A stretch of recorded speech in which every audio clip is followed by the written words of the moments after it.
Kung titignan natin, pag binanggit yung 10 billion pesos, napakalaking pera. Ito ba ay magiging sapat para sa ating mga rice farmers?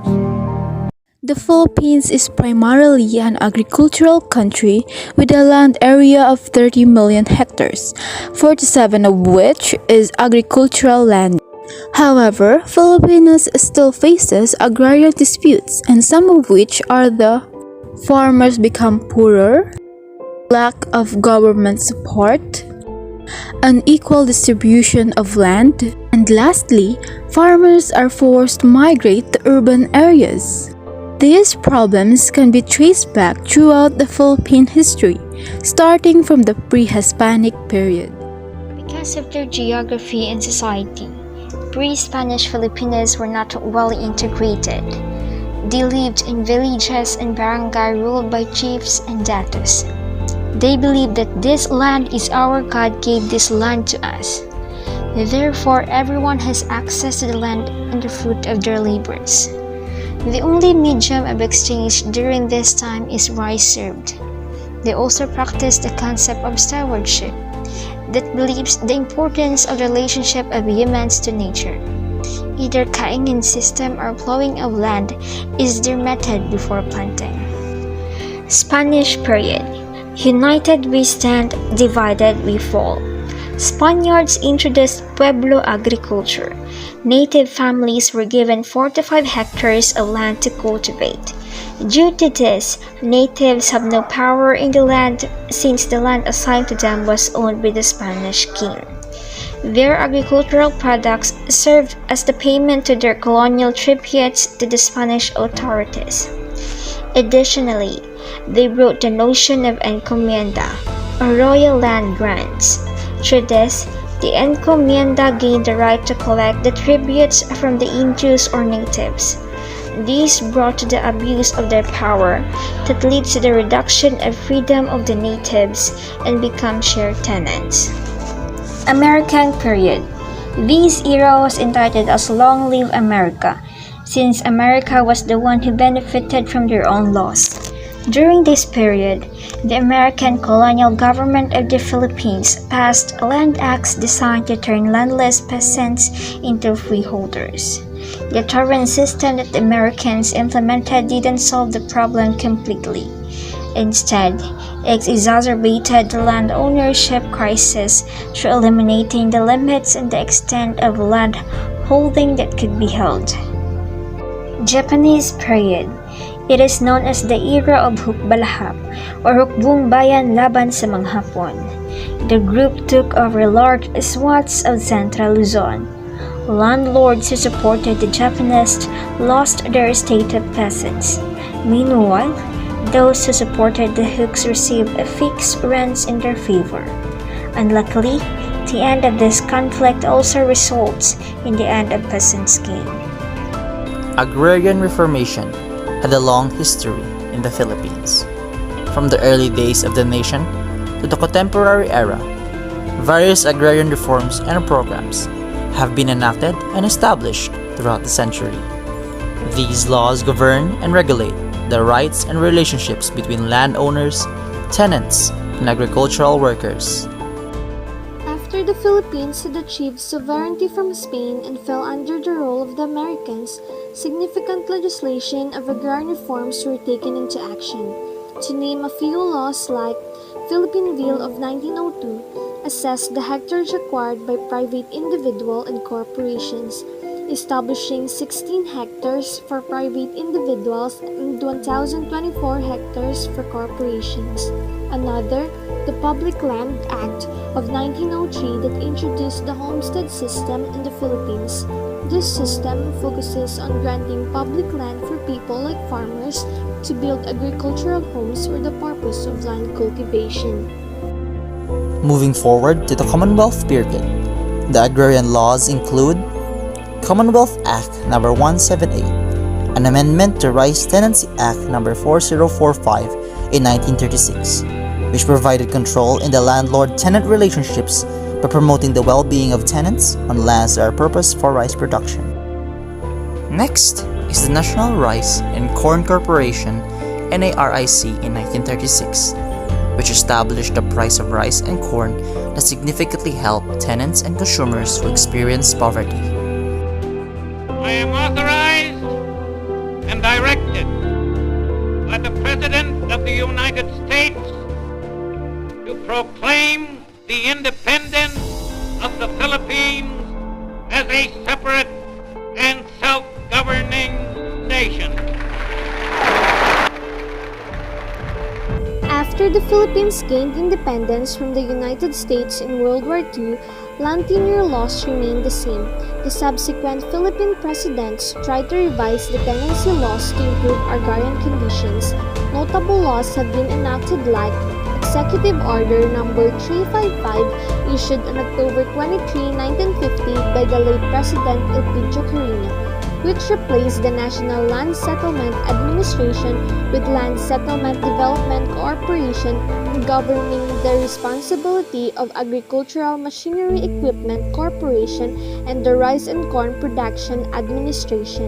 Another, the Republic Act No. 1160 of 1954 by the late President Ramon Magsaysay that abolished the Land Settlement Development Corporation and established the National Resettlement and Rehabilitation Administration or NARA in resettling descendants and landless farmers with the main goal of providing land for rebel returnees in Palawan and Mindanao. Moreover, the Republic Act No. 1199 or Agricultural Tenancy Act of 1954 re-established the relationship between landowners and tenant farmers through the shared tenancy and leasehold system, providing security of tenure for tenants.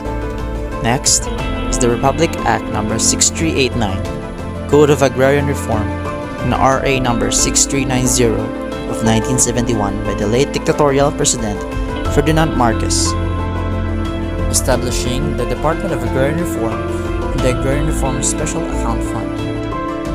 This improved the position of farmers and expanded the scope of agrarian reformation in the nation. Additionally, the Presidential Decree No. 2 on September 26, 1972 declared a country under land reform program. This enjoined all agencies and offices of the government to extend full cooperation and assistance to the DAR. Following is the Executive Order No. 229 in July 22, 1987 by the late President Corazon Aquino provided the mechanism for the implementation of the Comprehensive Agrarian Reform Program or CARP. Next is the Republic Act No. 6657, Comprehensive Agrarian Reform Law in June 10, 1988. An act that came into effect on June 15 of the same year instituted a comprehensive agrarian reform program in promoting social justice and industrialization, a law which is still implemented at the present. To expand further, the CARP held great significance in agrarian reformation that focused on the redistribution of private and public agricultural lands to help the beneficiaries like small independent farmers, regardless of tenurial agreement. It aims to provide landowners equality in income and also empower landowner beneficiaries to have equitable land ownership. Agricultural production and productivity improve, as well as the well-being of agricultural worker and resolving dispute in land ownership. Republic Act No. 9700, the Comprehensive Agrarian Reform Program Extension with Reform or CARPER, further upheld improvements in agrarian reformation. It is the mandatory law that extends deadlines for agricultural land to farmers for 5 years. Hectares of agricultural land were distributed to beneficiaries that include landless farmers, agricultural lessees, tenants, as well as regular, seasonal, and other farm workers under the Department of Agrarian Reform. However, CARPER took criticism after it was shown to be taken advantage by organized farmers as beneficiaries. These matters include the mandatory payment of farmers for amortization fees to the land bank for over 30 years, with failure of payment for 3 years, permanently revoking their certificate of land ownership awards. In addition, Section 5 of the CARPER states that landowners attain the rights in deciding the beneficiaries, allowing for nepotism among landowners. In accordance with Section 24, farmers can be penalized through persistent application as a beneficiary. With a plethora of laws and programs, none was able to completely solve the agrarian problems in the Philippines. However, there is still room for improvement. The genuine Agrarian Reform Bill, known as HB 252, HB 3059, or HB 374 or GARB, is a bill filed by Representative Ariel Casilao to implement land reform programs.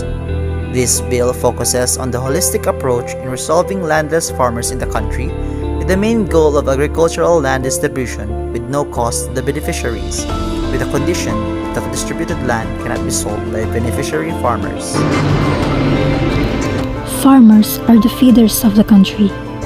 To seek a patch of land they can call their own and to have equal and justified rights on it is a dream they fight on.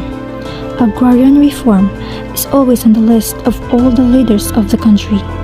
Leaders improve laws, but why does agrarian reform always remain a stagnant issue? Manuel Rojas Administration, 1946 to 1948. President Rojas Administration enacted Republic Act No. 34, which established a 70-30 split between tenant and landlord, and Republic Act No. 55, which provided a more effective safeguard against arbitrary ejectments of tenants. The government also tried to redistribute hacienda lands. However, it ran into some problems because small farmers who were given lands were not given any support, and farmers were forced to resell their lands to the land-owning class. Elpidio Quirino's Administration, 1948 to 1953. President Quirino's administration established the Land Settlement Development Corporation to speed up and expand the peasant resettlement program. However, the program was not successful due to the fact that the country was under the aftershock of the World War II and also due to the limited post-war resources. Ramon Magsaysay's administration, 1953 to 1957. President Magsaysay administration enacted several acts which includes Republic Act No. 1160, Republic Act No. 1199, also known as Agricultural Tenancy Act of 1954, Republic Act No. 1400, also known as Land Reform Act of 1955, and Republic Act No. 821. However, with all the bills and acts that were passed during his administration, there were some problems and issues occurred in the implementation. Out of the targeted 300 haciendas for distribution, only 41 were distributed after its 7 years of implementation. Despite of more concerted effort towards agrarian reform, the farmers' situation remained dire due to a lack of funds and inadequate support services for the programs. The landed elite did not fully support the programs and criticized them. Carlos Garcia's administration, 1957 to 1961. During President Garcia's administration, no new legislation was passed, though he continued Magsaysay's reforms on land redistribution and resettlement programs. Diosdado Macapagal's administration, 1961 to 1965. President Macapagal enacted the Agricultural Land Reform Code. It was a major step forward in land reform. Because of his implementation of Republic Act No. 3844, which abolished the share tenancy in the Philippines, he was dubbed the father of agrarian reform. However, the landed Congress did not provide effort to come up with a separate bill to provide funding for its implementation, and this program was only piloted to some areas in the Philippines. Ferdinand Marcos administration, 1965 to 1986. President Marcos issued Presidential Decree No. 27, declaring a whole country a land reform area. This program covered rice and maize lands. Thus, only direct tillers were entitled to land transfer. However, Marcos' land reform failed because of such flaws, which includes the severely limited coverage, the high retention limit of 7 hectares, which applied even to absentee property owners, the burdensome process of obtaining lands, and the lack of support services. Additionally, due to suspension of writ of habeas corpus during martial law, several farmers were arrested without even due process of the law. Corazon Aquino's administration, 1986 to 1992. President Aquino enacted Republic Act No. 6657, or the Comprehensive Agrarian Reform Law, or CARL, and instituted the Comprehensive Agrarian Reform Program, or CARP, as a major program of the government. However, the enactment of the CARL was in itself controversial. It came in the wake of the protest rally of some 10,000 militant farmers in January 1987 that ended in a massacre. Government troops fired on them, killing 17 and wounding about 100 others. Fidel Ramos administration, 1992 to 1998. President Ramos administration, Comprehensive Agrarian Reform Program implementation was accelerated in order to meet the 10-year deadline despite funding, logistics, and sector participation constraints. However, the failure in enforcing the installation of some farmer beneficiaries on awarded lands became an issue during the administration. Some sectors complained to the slowness of this administration in the acquisition and distribution of privately owned lands. Joseph Ejercito Estrada's administration, 1998 to 2001. President Estrada enacted Executive Order No. 151 and launched Magkasaka program. The administration focused on the number of hectares of land distributed, accounting of farmer beneficiaries, and the specific croplands and farm systems covered. Even so, problem of fiscal constraints encountered by this administration resulted in unpaid or delayed payment of landowners under the compulsory acquisition and voluntary offer to sell schemes. There were also issues on inter- and intra-agrarian reform, and some of which became violent. Gloria Macapagal Arroyo's administration, 2001 to 2010.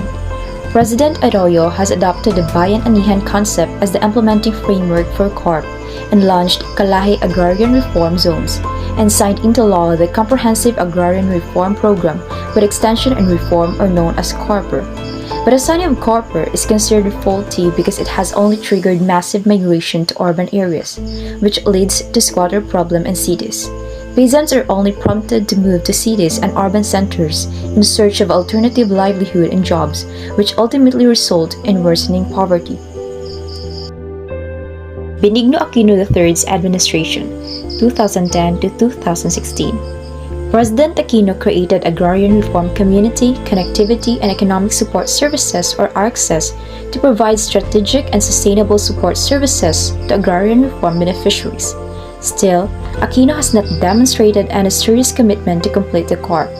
The apparent lack of political will has fatal consequences for farmers who are still struggling for their rightful access to land. Moreover, the Department of Agrarian Reform lags far behind of its official targets of distributing land hectares annually. Rodrigo Duterte's administration, 2016 up to the present. President Duterte directed the Department of Agrarian Reform to launch the second phase of agrarian reform and pursues an Upland Zero backlog to fast-track the implementation of CARP. But there is still a lack of sufficient support services to agrarian reform beneficiaries and their dependents. The lack of support services is the proximate cause why agrarian reform beneficiaries engage in illegal sales or lease transactions. The powerful landlords and the government's counterproductive bureaucracy have made the agrarian reform insufficient, seemingly unattainable. Farmers' dream of land ownership will remain a dream unless these two are prevailed over. The question is, what should be done to improve the agrarian reform in our country? What should be done to sustain our agricultural sector heroes? What should be done to save our dying country? With adequate support services and strong legal actions towards a decisively complete agrarian reform must be made available to prevent the landlords from retaking land, which is one of the reasons why this program was labeled as failure. To illustrate this, the will of the government is a principal solution to respond in this issue. They should modify the law that promotes equity, wherein the farmers are gaining their rights rather than fighting for their rights. First, the government had to be enlightened that a very long period of paying for amelioration fee would not help the farmers and would worsen their situation. The land agrarian reform should stop once its objective was attained. The land distribution will be terminated, but the support services for farmer-owner cultivated farms continued. Instead of the usual setup where the landlords extend their support to the tenants in forms of credit, basic farm equipment, and seed, the government will fill this vacuum left by the landlord once the farmer already received the land. In this way, the program is designed to prompt to effective respond than being a failed long-term process. Through this, the farmers will not resort on their last option, which is to become indebted to traders, eventually pawning their property rights. Moreover, a relatively good land tilting and administration system would provide a great response on those CARP awarded properties that are neither separately tilted or held under a modern title known as Certificate of Land Ownership and Acquisition. The government should have a clear grasp of who owned a certain lands and how much they possessed. In this way, the alienated and disposable lands would be almost correctly tilted. Lastly, a strong legal action must be carried out to give solution to those macabre events that are still happening in the present. In these times of vulnerability, sympathy and justice is needed to those who are oppressed for about 2 centuries already. With strong legal action, farmers will be protected from wicked action of greedy people, and innocent people will be prevented from being criminalized. Just like Taiwan and Korea, they became a beehive of prosperous smallholders whose demands triggered the industrial takeoff in the late 90s just by having a decent agrarian reform. With enough political will, the Philippines can follow in their footsteps.